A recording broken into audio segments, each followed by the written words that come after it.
To SVR academy. APPSC group 1 కానీ group 2 కానీ మీరు ప్రిపేర్ అయ్యేటప్పుడు ముఖ్యమైనటువంటి సమస్య ఏంటంటే మీరు ఎక్కడి నుంచి చదువుతున్నారు అనేది ఒక క్లారిటీ ఉండదు. జీరో స్థాయి నుంచి మీరు ప్రిపేర్ అవుతున్నా అంటే మీరు కొత్తగా ఈ ఏపీపీఎస్సీ గ్రూప్ 1 గ్రూప్ 2 ఫీల్డ్లోకి వచ్చి ప్రిపేర్ అవుతున్నప్పటికీ అప్పుడు కన్ఫ్యూజన్ ఉంటుంది. ఏం చదవాలి, ఎలా చదవాలి, ఏ విధంగా ముందుకెళ్ళాలి, దేన్ని ఎలిమినేట్ చేయాలి, దేన్ని చదవాలి, దేన్ని చదవకూడదు, ఇవన్నీ కూడా కన్ఫ్యూజన్గా ఉంటుంది. రెండో కేటగిరీ ఎవరంటే ఆల్రెడీ ప్రిపేర్ అయ్యాము అని చెప్పుకుంటారు కానీ క్లారిటీ ఉండదు. దానికి కారణం ఏంటంటే వాళ్ళు కన్సిస్టెన్సీగా ప్రిపేర్ అవ్వకపోవటం, అసలు సిలబస్ని పూర్తిగా అర్థం చేసుకోలేకపోవటం, అసలు ఈ ఎగ్జామ్ ఎందుకు పెట్టారో కూడా వాళ్ళకి తెలియకపోవటం, ఏదో చదువుకుంటూ వెళ్ళిపోయారు అనే సూత్రం మీదే వాళ్ళు ఉంటారు. కానీ దీన్ని అచీవ్ చేయటానికి నేను చదవాలి అనేటువంటి ఒక ట్యాగ్ లైన్ వాళ్ళు మర్చిపోయి ఉంటారు. అలాంటి పరిస్థితుల్లో ఉన్న స్టూడెంట్స్కి ఈ వీడియో అనేది హెల్ప్ చేస్తుంది. ఈ వీడియో కనుక చివరి వరకు చూస్తే గ్రూప్ 1 గ్రూప్ 2 అచీవ్ చేయటానికి కావలసినటువంటి కాన్ఫిడెన్స్, మోటివేషన్, ఒక పక్కా ప్రణాళిక, మీరు ఏమి చేయకూడదు, ఏమి చేస్తే మీరు ఎక్కువ మంది ఫెయిల్ అవ్వడానికి ఏం చేశారు, అవి చేయబట్టే ఫెయిల్ అయి ఉంటారు, అండ్ ఎక్కువ మంది సక్సెస్ అవ్వడానికి ఏం చేస్తే సక్సెస్ అయ్యారు, ఇవన్నీ కూడా ఈ వీడియోలో నేను కూలంకుషంగా మాట్లాడతాను. చాలా తక్కువ టైంలోనే నేను ఎక్కువ ఇన్ఫర్మేషన్ ఈ వీడియోలో మీకు ప్రొవైడ్ చేస్తాను. ఈ వీడియో చివరి వరకు కూడా చూడండి. యాజ్ వెల్ యాజ్ యూస్ఫుల్ అయితే మీ ఫ్రెండ్స్కి షేర్ చేయండి. ఎనీవే అండి, అసలు ఈ వీడియో యొక్క సారాంశం ఏంటంటే మీరు కొత్త వాళ్ళు జీరో స్థాయి నుంచి ప్రిపేర్ అవుతున్నారు. మీ ప్రిపరేషన్ ఎలా ఉండాలి, ఎలా ప్రిపేర్ అయితే మీరు ఈ ఎగ్జామ్ని అచీవ్ చేయగలరు. ముఖ్యంగా కన్ఫ్యూజన్గా ఉంటుందండి. మేము ఫస్ట్ టైం వచ్చామండి, ఇంజనీరింగ్ బ్యాక్గ్రౌండ్ నుంచి వచ్చామండి, లేదా అసలు నాకు ఈ గ్రూప్ 1 గ్రూప్ 2 అంటే ఏంటో తెలియదు, ఇప్పుడే మేము వచ్చాము, నేను వేరే జాబ్ చేస్తూ ఉన్నాను, దీన్ని రాయాలనిపించింది, ఎలా వచ్చాము, ఇవన్నీ కూడా అడ్మినిస్ట్రేషన్స్కి ఎక్కువగా ఎంక్వైరీస్ వస్తూ ఉంటాయి. సో వాటిని బేస్ చేసుకొని నేను గమనించింది ఏంటంటే మీకు ఎందుకు కన్ఫ్యూజన్గా ఉంది, కొత్తగా ప్రిపేర్ అయ్యే వాళ్ళకి కానీ, జీరో స్థాయి నుంచి ప్రిపేర్ అయ్యే వాళ్ళకి కానీ, లేదా ఆల్రెడీ ప్రిపేర్ అయ్యి కన్ఫ్యూజన్ స్టేట్లో ఉన్న వాళ్ళకి కానీ ఎందుకు కన్ఫ్యూజన్గా ఉందంటే ముఖ్యంగా ఫస్ట్ టైం జీరో స్థాయి నుంచి మీరు ప్రిపేర్ అయ్యేటప్పుడు లేదా కొత్త వాళ్ళకి, సపోజ్ మీ ఫ్రెండ్ ఇల్లు హైదరాబాద్లో ఎక్కడో కుకట్పల్లిలో లోపల, హౌసింగ్ బోర్డులో కేపీహెచ్పిలో లోపల ఎక్కడో ఉందండి. మీ ఫ్రెండ్ మిమ్మల్ని రమ్మన్నాడు, మిమ్మల్ని మ్యాప్ ఉపయోగించట్లేదు, మ్యాప్ లేదనుకుందాం, మీ ఫ్రెండ్ ఎక్కడో ఉన్నాడు, మీరు కొత్త వాళ్ళు, దారి ఫోన్లో చెప్పాడు. ఫస్ట్ టైం వెళ్ళేటప్పుడు స్ట్రగుల్ అవుతారు, మల్టిపుల్ టైమ్స్ మీరు కాల్ చేస్తారు. కాల్ చేసిన తర్వాత లాస్ట్కి చివరికి అక్కడికి రీచ్ అవుతారు. రీచ్ అవడానికి మాత్రం మీరు కన్ఫామ్గా కొంచెం ఎఫర్ట్ పెట్టాల్సిన పరిస్థితి వస్తుంది. ఫస్ట్ కన్ఫ్యూజన్గా ఉంటుంది, వెళ్ళి వెళ్ళి వెళ్ళి వెళ్ళి కొంచెం క్లారిటీ వస్తుంది, ఇంటికి వెళ్తారు. మరి రెండోసారి వెళ్ళేటప్పుడు మ్యాక్సిమం కొంతమంది వెళ్ళగలుగుతారు, కొంతమంది కన్ఫ్యూజ్ అవుతారు. మళ్ళీ రెండోసారి కూడా వెళ్ళిన తర్వాత 3, 4, 5, 6 స్థాయికి వెళ్తూ ఉంటే కళ్ళు మూసుకొని కూడా మీరు వాళ్ళ ఇంటికి వెళ్ళగలుగుతారు. అంటే ఇక్కడ మీరు ఏ పనైనా కానీ మనకి తెలియంది మొదటిసారి కన్ఫ్యూజన్గానే ఉంటుంది. కొత్తగా ప్రిపేర్ అయ్యే వాళ్ళు ఒక ఇంపార్టెంట్ ఫార్ములా ఉందండి. ఫస్ట్ కన్ఫ్యూజన్గా ఉంటుంది, దీంట్లో ట్రావెల్ అయిన తర్వాత ఒక 3-4 నెలలు క్లారిటీ వస్తుంది. ఆ క్లారిటీ మీకు కాన్ఫిడెన్స్గా మారటానికి సిలబస్ని కంప్లీట్ చేసుకుంటే కాన్ఫిడెన్స్గా మారుతుంది. ఈ కాన్ఫిడెన్స్గా మారిన ఇది సక్సెస్గా మారాలి అంటే మీరు రివిజన్ చేయాల్సి ఉంటుంది మీకు వచ్చిన సిలబస్ని. ఇలా కన్ఫ్యూజన్తో మొదలై క్లారిటీతో ట్రావెల్ చేసి, కాన్ఫిడెన్స్గా ట్రావెల్ చేసి సక్సెస్గా మీ ప్రయాణాన్ని ముగించాలి అని అంటే సో మీరు ఒక పక్కా ప్రణాళికతో ముందుకెళ్ళాలి. సో మీరు ఎలా చదివితే ఈ ఎగ్జామ్ని అచీవ్ చేయగలుగుతారు అనేది ఆల్రెడీ నేను multiple times 6 months study plan చెప్పాను, group 1 group 2 at a time ఎలా ప్రిపేర్ అవ్వాలో చెప్పాను. ఆ వీడియోస్ అన్నీ కూడా ఈ కింద డిస్క్రిప్షన్లో ఇస్తాను, ఒకసారి చూడండి, మీకు చాలా హెల్ప్ఫుల్ అవుతాయి పక్కా ప్రణాళికలు. ఇక్కడ ఏంటంటే మీ కాన్ఫిడెన్స్, మీకున్నటువంటి జీరో స్థాయి నుంచి ప్రిపేర్ అయ్యేటప్పుడు మీకున్న పూర్తి సంశయాలను తొలగించడమే ఈ మాడ్యూల్ యొక్క ముఖ్య ఉద్దేశం. కన్ఫ్యూజన్గానే ఉంటుంది ఫస్ట్, అది మీరు గుర్తుపెట్టుకోండి. అందరికీ ఒకేలాగా ఉంటుంది, నాకే ఉంటుంది అని అనుకుంటారు, తప్పు. యాస్పిరెంట్ ప్రతి ఒక్కళ్ళు ఒక్కతని గురించి ఆలోచించుకుంటారు, లేదు, అందరికీ కూడా కన్ఫ్యూజన్గానే ఉంటుంది. క్లారిటీ రావాలంటే ఉన్న సిలబస్ని చదువుతూ వెళ్తూ ఉండాలి. కాన్ఫిడెన్స్ రావాలంటే దాన్ని ఒకసారి రివిజన్ చేయాలి. రిజల్ట్ రావాలంటే 3 సార్లు రివిజన్ చేయాలి. అలా కన్ఫ్యూజన్తో మొదలై మీరు రిజల్ట్తో మీరు ముగిస్తారనమాట. సో అందుకని జీరో స్థాయి నుంచి ప్రిపేర్ అవుతున్నప్పుడు, కొత్తగా ప్రిపేర్ అవుతున్నప్పుడు కన్ఫ్యూజన్ ఉంటుంది, దాన్ని మీరు కంగారు పడాల్సిన అవసరం లేదు. మీరు చదువుకుంటూ పోవటమే. ఎలా అయితే ఆ దారిలో మీ ఫ్రెండ్కి ఫోన్ చేసి అడుక్కుంటూ వెళ్ళారో అది మంచి పద్ధతి. అలా మీరు దాంట్లో ఉన్నటువంటి ప్రతిదీ కూడా ఎక్స్పీరియన్స్ చేస్తున్నారు ఆ దారిలో వెళ్ళి ఇలా వెళ్ళి ఇలా వెళ్ళి ఇలా వెళ్ళి ఇలా వెళ్ళి. సో అయితే ఎస్విఆర్ అకాడమీ మీకేం చేస్తుందంటే గూగుల్ మ్యాప్ ఇచ్చేస్తుంది మీరు వెళ్ళటానికి. దానివల్ల కన్ఫ్యూజన్ లేకుండా డైరెక్ట్గా ఆ మ్యాప్ ఓపెన్ చేసి మీరు ఎలా అయితే ఫ్రెండ్ ఇంటికి వెళ్తారో అలా కన్ఫ్యూజన్ని దూరం చేయడానికి ఎస్విఆర్ అకాడమీ కోర్స్ అనేది ఉపయోగపడుతుంది. మేము డైరెక్ట్గా మ్యాప్ ఇస్తున్నాం మేము. సో యాపిల్ మ్యాప్ కానీ గూగుల్ మ్యాప్ కానీ అనుకోవచ్చు మాది. ఎందుకంటే మీరు ఏది చదవాలి ఏది చదవకూడదు, ఎటు వెళ్ళాలి ఎటు వెళ్ళకూడదు అనే క్లియర్ డైరెక్షనల్ మ్యాప్ మేము ప్రొవైడ్ చేస్తున్నాం. మీకు ఎలాంటి ఎఫర్ట్ లేకోకుండా అడ్మినిస్ట్రేషన్ టీమే 1-to-1 గైడెన్స్ ఇస్తూ మీరు ఏ దారిలో ఎప్పుడు ఎలా వెళ్ళాలో పూర్తిగా గైడ్ చేస్తూ mentorship and 1-to-1 guidance programme కూడా మీకు ఇస్తారు. మీకు తగ్గట్టుగా స్టడీ ప్లాన్ కూడా ప్రొవైడ్ చేస్తారు. సో ఎవరైనా కోర్స్ జాయిన్ అయ్యేటప్పుడు కింద నెంబర్కి కాల్ చేస్తే మీ స్టడీ ప్లాన్ అడిగి అండ్ మీరు జాయిన్ అవ్వచ్చు. ఎనీవే అండి, సో మొత్తానికి మీ కన్ఫ్యూజన్ స్టేట్ ఉంటుంది అని చెప్పటం నా పాయింట్ యొక్క ముఖ్య ఉద్దేశం. అయితే కన్ఫ్యూజన్ ఓల్డ్ స్టూడెంట్స్లో కూడా ఉంటుంది. చదివిన వాళ్ళు మళ్ళీ చదివేటప్పుడు కూడా ఈ కన్ఫ్యూజన్లో గురవుతారు. దానికి కారణం ఏంటి? వాళ్ళు చేసిన తప్పులు ఏంటంటే ఫండమెంటల్స్ సరిగ్గా నేర్చుకోలేకపోవటం, ఎప్పుడు కూడా మగప్ చేయటం. ఇది మగప్ చేసే ఎగ్జామ్ కాదు, ఇది ఫండమెంటల్స్ నేర్చుకునే ఎగ్జామ్.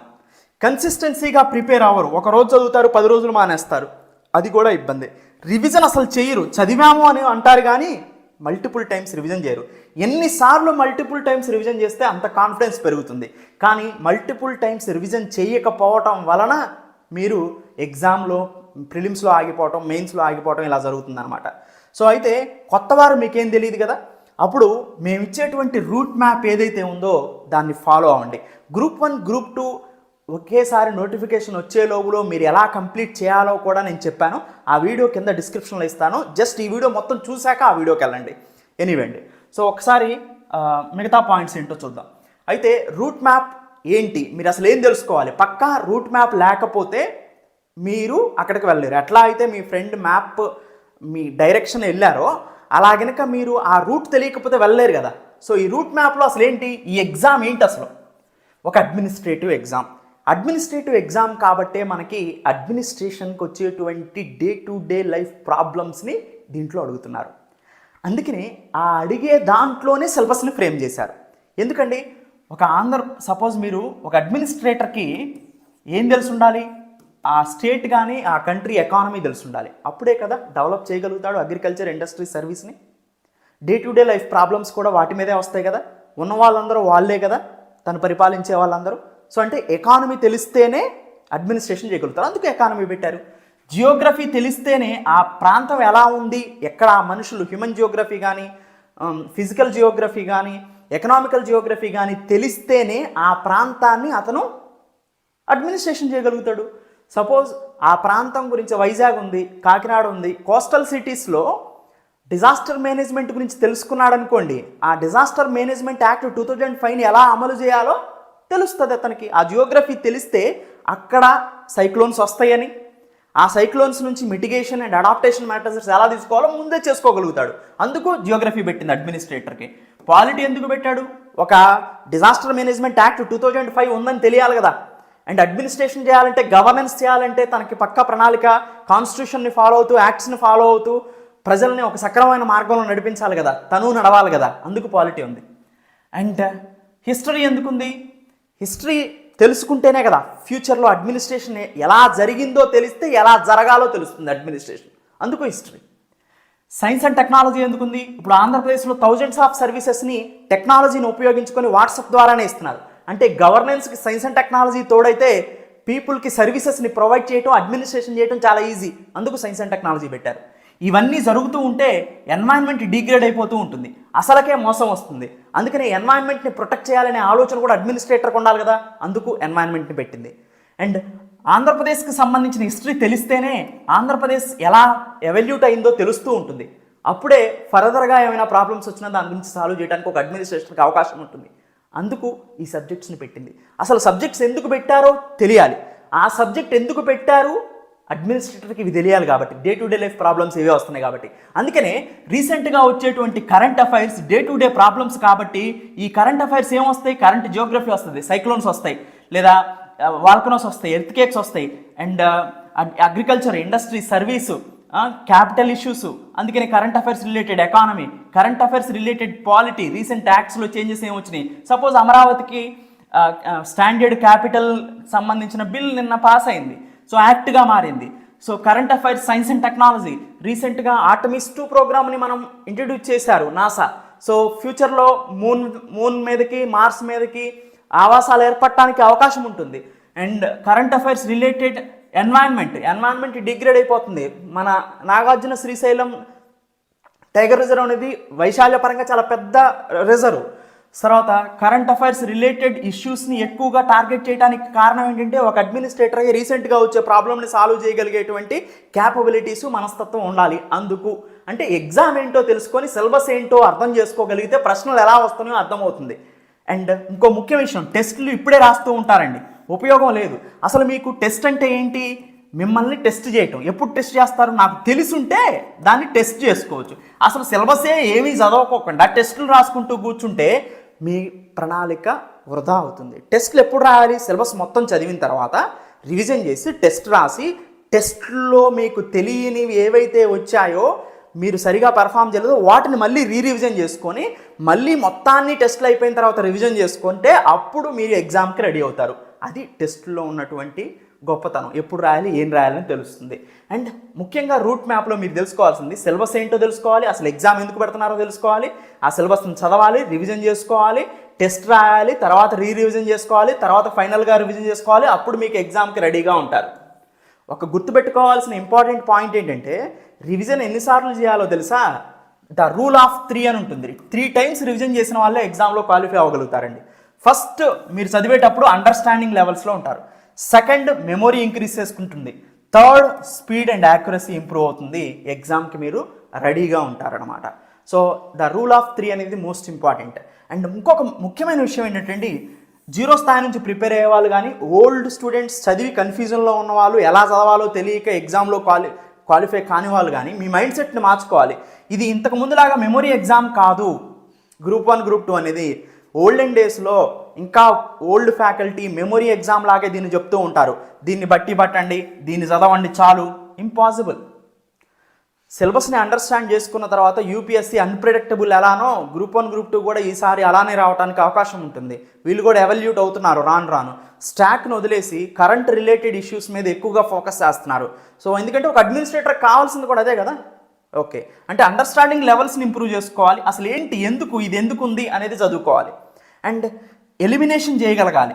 అంటే మల్టిపుల్ చాయిస్ క్వశ్చన్స్ ప్రిలిమినరీలో ఇచ్చినప్పుడు మీరు ఎలిమినేషన్ మెథడ్ అనేది, అంటే ఏది చదవాలో ఏది చదవకూడదో తెలియాలి చదివేటప్పుడు. ఎగ్జామ్లో ఎలిమినేషన్ మెథడ్ కూడా రావాలి. సో ఇవన్నీ కూడా మైండ్ సెట్ మీరు చేంజ్ చేసుకోవాల్సిన అవసరం ఉంది. అండ్ దాంతోపాటు కన్సిస్టెన్సీ చాలా ఇంపార్టెంట్ అండి. ప్రతిరోజు చదవాల్సిందే ఎగ్జామ్ వరకు కూడా. అదే ఏంతో పనిచేయండి. మిగతా యాక్టివిటీస్ ఎన్ని చేసినా కానీ consistency most important. Smart work కూడా చాలా ఇంపార్టెంట్ అండి. ఇప్పుడు సపోజ్ మనం current affairs and standard subject 2 cover చేస్తాం. నేను కరెంట్ అఫైర్స్ బ్యాక్వర్డ్ లింకేజ్ కానీ లేదా 360 డిగ్రీస్ అనాలిసిస్ నా కరెంట్ అఫైర్స్ మాడ్యూల్స్లో చెప్పేటప్పుడు ఏం చేస్తాను నేను, కరెంట్ అఫైర్స్ స్టాండర్డ్ అది దేని నుంచి వచ్చింది, జియోగ్రఫీ నుంచి వచ్చింది. ప్రజెంట్ ఏంటి, కరెంట్ జియోగ్రఫీ. ప్రజెంట్ ఇష్యూని, స్టాండర్డ్ని రెండింటిని చెప్పడం వల్ల స్టాండర్డ్ రివిజన్ అవుతుంది, కరెంట్ అఫైర్స్ నేర్చుకుంటారు, రెండింటిని లింక్ చేసుకుంటారు. ఎగ్జామ్లో ఇది బాగా ఉపయోగపడుతుంది. And note making strategy. Notes ఫస్ట్గా ప్రిపేర్ అయ్యేటప్పుడు ఎలా నోట్స్ ప్రిపేర్ అవ్వాలి అనేది ఇంపార్టెంట్ అండి. మీరు ముందు ఏం చేస్తారంటే, ఎస్వీఆర్ అకాడమీ క్లాస్ తీసుకున్నాక ముందు ఒక వీడియోని చూడండి, చూస్తూ వెళ్ళిపోండి. ఒక 30 మినిట్స్ ఉందనుకుందాం ఈ వీడియోని చూస్తూ వెళ్ళిపోయిన తర్వాత రెండోసారి మీకు దీంట్లో ఇంపార్టెంట్ పాయింట్స్ ఏంటి, అసలు ఏం చెప్పారో అర్థమవుతుంది. అప్పుడు రెండోసారి చూస్తూ ఆ నోట్స్ని కనుక మీరు స్మార్ట్ పాయింట్స్ రూపంలో రాసుకుంటే, మీకు వచ్చినవి వదిలేయండి, మీకు కొత్తగా ఉన్నాయి నోట్స్ రాసుకోండి. అప్పుడు తక్కువ నోట్స్ అవుతుంది, మీకు రాని పాయింట్స్ కవర్ అవుతాయి. ఎగ్జామ్ రివిజన్కి కానీ మీ మెమొరీ పవర్కి కానీ ఈ నోట్ మేకింగ్ బాగా ఉపయోగపడుతుంది. సో ఎస్వీఆర్ అకాడమీలో కరెంట్ అఫైర్స్ తప్ప మిగతా స్టాండర్డ్ అంతా కూడా మీరు చక్కగా నోట్స్ రాసుకుంటే మంచిది. కరెంట్ అఫైర్స్ చాలా ఎక్కువగా ఉంటుంది కాబట్టి పీడిఎఫ్ ఇస్తాం కదా ప్రతి వీడియో కింద, ఆ పీడిఎఫ్ని డౌన్లోడ్ చేసుకొని టిక్ మార్క్ చేస్తూ మీరు దాని పక్కనే రాసుకుంటూ కూడా వెళ్ళిపోవచ్చు. సో ఇలా కనుక మీరు చేయగలిగితే 0 స్థాయి నుంచి మీరు ప్రిపేర్ అయినా, ఆల్రెడీ ఓల్డ్ స్టూడెంట్స్ కన్ఫ్యూజన్లో ఉన్న మీ అందరికీ కూడా ఇది గ్రూప్ 1, గ్రూప్ 2 అచీవ్ చేయడానికి బాగా ఉపయోగపడుతుంది. Thank you. Have a nice day. SVR academy online కోర్సెస్ని పర్చేజ్ చేయటం ఎలా అనేది ఈ మాడ్యూల్లో చూస్తాం. ఎస్వీఆర్ అకాడమీ నుంచి గ్రూప్ 1, గ్రూప్ 2 వాటిని ఎలా పర్చేజ్ చేసుకోవచ్చు ఏ కోర్స్‌నైనా అనేది ఒకసారి ఇక్కడ చూద్దాం. ఫస్ట్ క్రోమ్‌ని ఓపెన్ చేస్తారు. ఓపెన్ చేసిన తర్వాత www.svracademy.inలోకి వెళ్తారు. వెబ్సైట్ ఓపెన్ అవుతుంది. ఈ వెబ్సైట్ ఓపెన్ అయిన తర్వాత కిందకి స్క్రోల్ చేస్తారు. కిందకి స్క్రోల్ చేసిన తర్వాత ప్రతి కోర్సు దాన్ని కింద బై నౌ అనే బటన్ కనిపిస్తూ ఉంటుంది మనకి. సపోజ్ నేను గ్రూప్ 2 పర్చేజ్ చేయాలని అనుకుంటున్నాను అనుకోండి. ఫస్ట్ నేను గ్రూప్ 2 కోర్స్‌ని సెలెక్ట్ చేసుకుంటాను. సపోజ్ ఇక్కడ గ్రూప్ 2 వచ్చింది. ఇక్కడ నీకు బై నౌ అనే ఆప్షన్ ఉంది. బై నౌని క్లిక్ చేస్తాను. బై నౌని క్లిక్ చేసిన తర్వాత ఒక రిజిస్ట్రేషన్ ఫామ్ ఓపెన్ అయింది. ఆ రిజిస్ట్రేషన్ ఫామ్‌లో నా డీటెయిల్స్‌ని ఎంటర్ చేస్తానన్నమాట నేను. ఓకే. నా నేమ్ ఎంటర్ చేశాను. నా నేమ్ ఎంటర్ చేసిన తర్వాత ఇమ్మీడియేట్‌గా ఈమెయిల్ ఎంటర్ చేయమని అడుగుతుంది. ఈమెయిల్ ఎంటర్ చేయండి మీరు. ఓకే. ఈమెయిల్ ఎంటర్ చేశారు. ఈమెయిల్ ఎంటర్ చేసిన తర్వాత మొబైల్ నంబర్ ఎంటర్ చేయమని అడుగుతుంది. మీరు మొబైల్ నంబర్ ఎంటర్ చేస్తారు. తర్వాత పాస్వర్డ్ అడుగుతుంది. మీరేదో ఒక పాస్వర్డ్ సెట్ చేసుకోండి గుర్తుండేలాగా మీకు. ఆ పాస్వర్డ్ సెట్ చేసుకున్న తర్వాత మీకు ఏ కోర్స్ కావాలని అడుగుతుంది. ఆ కోర్స్‌ని సెలెక్ట్ చేసుకోండి. ఇప్పుడు నాకు గ్రూప్ 2 కదా పర్చేజ్ చేయాలనుకుంటుంది. గ్రూప్ 2కి సెలెక్ట్ చేశాను. రిజిస్ట్రేషన్ అనే బటన్ ఉంది. దాన్ని క్లిక్ చేయండి. ఇప్పుడు మీరు సక్సెస్‌ఫుల్‌గా రిజిస్ట్రేషన్ అయిపోయారనమాట. ఈ రిజిస్ట్రేషన్ అయిన తర్వాత ఇక్కడ మీ మొబైల్ నంబర్ ఎంటర్ చేయమని అడుగుతుంది. మీరేదైతే మొబైల్ నంబర్ రిజిస్ట్రేషన్ ఫామ్‌లో ఇచ్చారో ఆ మొబైల్ నంబర్‌ని ఇక్కడ ఎంటర్ చేస్తారు. ఎంటర్ చేసిన తర్వాత పాస్వర్డ్ అడుగుతుంది. ఓకే. పాస్వర్డ్‌ని ఎంటర్ చేస్తారు. పాస్వర్డ్ ఎంటర్ చేసిన తర్వాత మీకు డైరెక్ట్‌గా వెబ్సైట్ ఓపెన్ అవుతుంది. ఇక్కడ ఓపెన్ అయిన తర్వాత కిందకి స్క్రోల్ చేయండి. సపోజ్ వెరైటీ ఆఫ్ మాడ్యూల్స్ ఉన్నాయి. వీటిలో మీరు ఏదైనా యాడ్ చేసుకోవచ్చు అనమాట. సపోజ్ నేను గ్రూప్ 2 యాడ్ చేసుకోవాలనుకుంటున్నాను. యాడ్ బటన్ని ప్రెస్ చేశాను. సో గ్రూప్ 2 యాడ్ అయింది నాకు. దానికి సంబంధించిన ఫీజుని పే చేయమని ఒక స్లైడ్ ఓపెన్ అయింది. ఈ ఫీజు పే చేయమన్న దాంట్లో నేను ఫస్ట్ కాలమైన Bhim pay, Google pay, Paytm, PhonePe ఎలా అయినా పే చేసుకోవచ్చు. Credit card, debit card, net banking, EMI, wallets so ఇవన్నీ కూడా మనం యూజ్ చేసుకోవచ్చు అనమాట. వీటన్నిటిని ఉపయోగించుకొని నేను పేమెంట్ చేసేస్తాను. పేమెంట్ చేసేసిన తర్వాత పేమెంట్ సక్సెస్‌ఫుల్ అని వస్తుంది. సక్సెస్‌ఫుల్ అని వచ్చిన తర్వాత సింపుల్‌గా మీరు svracademy.inలోకి వెళ్తారు. వెళ్ళిన తర్వాత సింపుల్ మీకు ఇప్పుడు రిజిస్ట్రేషన్ అయిపోయారు. పేమెంట్ కూడా చేసేసారు. జస్ట్ ఎప్పుడైనా గానీ ఇంకా మీరు ఇప్పటి నుంచి చేయాల్సింది ఏంటంటే ఇలా వెబ్సైట్ ఓపెన్ చేసిన తర్వాత లాగిన్ అనే బటన్ మీకు కనిపిస్తుంది. ఆ లాగిన్ అనే బటన్‌ని క్లిక్ చేస్తారు. సింపుల్‌గా మీకు ఇక్కడ మొబైల్ నంబర్ మీరు ఏదైతే రిజిస్ట్రేషన్ అయ్యారో సో దేని ద్వారా పేమెంట్ చేశారో ఆ మొబైల్ నంబర్‌ని ఎంటర్ చేస్తారు ఇక్కడ. ఓకే. ఆ మొబైల్ నంబర్ ఎంటర్ చేశారు. ఎంటర్ చేసిన తర్వాత పాస్వర్డ్ అడుగుతుంది. పాస్వర్డ్‌ని ఎంటర్ చేస్తారు. ఓకే. పాస్వర్డ్‌ని ఎంటర్ చేసిన తర్వాత సింపుల్‌గా మీకు కోర్స్ ఓపెన్ అయిపోయింది. మీరు ఏదైతే కోర్స్‌ని పర్చేజ్ చేశారో ఆ కోర్స్ కోసం లెఫ్ట్ సైడ్‌లో 3 డాట్స్ ఉన్నాయి. ఆ 3 డాట్‌ని కొడితే ఇక్కడ dashboard, profile, video, study material, test series అని కనిపిస్తుంది. వీడియో మీద క్లిక్ చేయండి. మీరు యాడ్ చేసుకున్న గ్రూప్ 2 పర్చేజ్ చేసింది ఇక్కడ కనిపిస్తుంది. ఏబీపీఎస్సీ గ్రూప్ 2 మీద క్లిక్ చేయండి. మీకు సంబంధించిన వీడియోస్ మొత్తం ఓపెన్ అవుతాయి కంటిన్యూగా. ఫస్ట్ నుంచి లాస్ట్ వరకు చూస్తూ వెళ్ళిపోవటమే మీరింకా. సో ఏదైనా డౌట్స్ వస్తే దీంట్లో సింపుల్‌గా అడ్మినిస్ట్రేషన్ నంబర్ 7801086536 కాల్ చేసి క్లారిఫికేషన్ చేసుకోవచ్చు. జస్ట్ సైన్ అవుట్ అయిపోతారు అంతే. సో మళ్ళీ కావాలనుకుంటే సింపుల్‌గా సైన్ ఇన్ అవుతారు, సైన్ అవుట్ అవుతారు. ఇదే ప్రాసెస్ ప్రకారం మీరు ఆన్‌లైన్ కోర్సెస్‌ని పర్చేజ్ చేసుకోవచ్చు. ఈ ఈ పరిణామ క్రమంలో మీకు ఏ డౌట్ వచ్చినా కానీ ఎస్వీఆర్ అకాడమీ అడ్మినిస్ట్రేషన్ నంబర్ 7801086536 నంబర్‌కి కాల్ చేసి మీరు డౌట్స్‌ని క్లారిఫై చేసుకోవచ్చు. Thank you. Welcome to